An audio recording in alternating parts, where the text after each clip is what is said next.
The vision of is holding the lantern. Napaswa kuomba. You know, I can't speak more and more what I saw. Siwezi kuelezea sana But I nilichokiona, shared this vision. lakini nilishirikisha haya maono. I said I saw people, it's like they held a lamp. Nikasema nimeona watu wakibeba taa. A lamp. It's like that one of chimney. Chimney.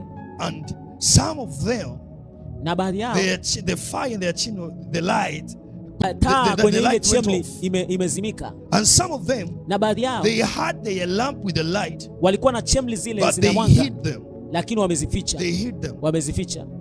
And some of them, Na baadhi yao their lamp were shining, but with a dimmed light.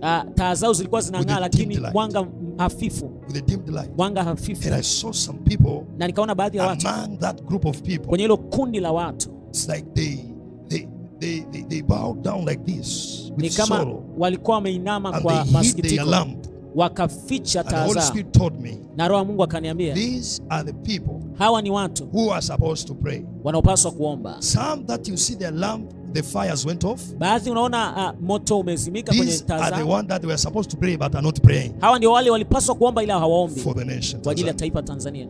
And this one with the lamp that has dimmed light, Na hawa wenye taa ambazo zina mwanga hafifu they are praying wanaomba, but not to the measure that they are supposed to pray. lakini sio kwenye kiwango ambacho wanapaswa kuomba. And they feel like to quit because of challenges, because of things that are happening. They are paining in their hearts. Na wanajisikia kama kuacha kwa sababu ya maumivu kwenye mioyo yao. And Holy Spirit told me Roho Mtakatifu akaniambia those who hid their lamp wale walioficha taa zao are the one who started to pray. ni wale walioanza They kuomba, prayed, but wakaomba, they have reached their point. ila wamefika wakati They opened their eyes wakafungua macho yao, and built their hope on visible things, wakajenga matumaini yao kwenye vitu vinavyoonekana, contrary to the principle of faith, kinyume na kanuni za imani which charges them to look on invisible things. ambazo zinawataka waangalie visivyoonekana. So they saw things happening contrary to what they expected to see. Waliona vitu vinatokea kinyume na vile They walivyotarajia, expected to see. vile So now they walivyotarajia. have quit praying. Kwa hiyo wameacha kuomba. They are somewhere arguing, but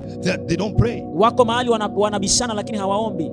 And this one with their lamp that are shining light, Na hawa wenye taa zinazong'aa whom I saw them, they are few, ambazo and niliwaona the wako ones wachache, who are praying. ni wale wanaoomba. And the Holy Spirit told me, Na Roho Mtakatifu akaniambia these three people hawa watu that watatu have stopped to pray, walioacha kuomba, the three groups of people, makundi matatu ya watu it's walioacha because they kuomba, have allowed an enemy ni kwa sababu wameruhusu to adui attack their heart. kushambulia mioyo yao. God need your heart to pray. Mungu anahitaji moyo wako Do uliombe. not allow Usiruhusu conditions and hali circumstances of that you see outside na changamoto unazoziona nje to stop you to pray. zikakufanya uache kuomba. Build your trust on God, Weka tumaini lako who kwa Mungu answers prayers. anayejibu maombi. Let us, church, please, let us tell our people to pray. Kanisa, tafadhali tuwaambie watu wetu waombe. Let us tell them to pray. Tuwaambie watu If waombe. it's an awakening, let us awake young people to pray. Kama ni uamsho, tuamshe wa vijana To pray. waombe. This thing is spiritual. Haya mambo ni ya kiroho. And this is what the Lord showed. Na hili ndilo Bwana Let us alinionyesha. pray for the heart of people. Tuombe mioyo ya Let watu. us pray for heart. Tuombe mioyo Because yao. till some of them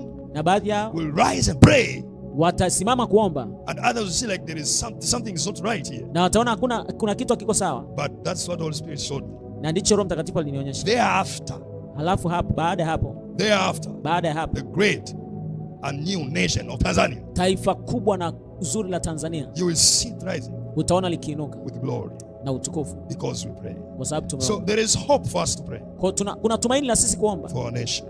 kwa ajili ya taifa Now, letu. there is the right season and times which are commanded Kuna majira na nyakati ambazo zimeamriwa by sahihi God Himself. na Mungu mwenyewe. That's why we have to pray. Ndio maana tunapaswa And kuomba. who is against the season and times? Nani iko kinyume na haya majira na It's the nyakati? devil. Ni shetani. Hell is against. Kuzimu iko That's why we kinyume. pray. Ndio maana Because tunaomba. this thing is spiritual. Hiki kitu ni cha kiroho. Yes, we can do something Tunaweza kufanya kitu that even men with their weapons and their own strength, they cannot do. hata watu wenye silaha na nguvu zao But as hawawezi we kufanya. pray, Lakini tunapoomba we align to that season. tunajiweka sawa kwenye hayo majira. I know Ninafahamu. and I insist. Na Prayer, ninasisitiza prayer, prayer.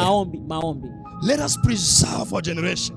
tutunze kizazi chetu. Let us pray. Tuombe. It's not a good thing for us to see young people are dying. Vijana wakifa. No. Hapana. And it's not even a good thing to see destruction on the nation. Na sio kitu kizuri kuona uharibifu kwenye taifa. We need to see peace. Lazima tuone amani. We need to see the peace of God. And when I say peace, I mean, ninaposema amani na maanisha amani. I don't mean what people call it peace and yet some are suffering. Siseme ile amani ambayo baadhi ya watu wanateseka. No.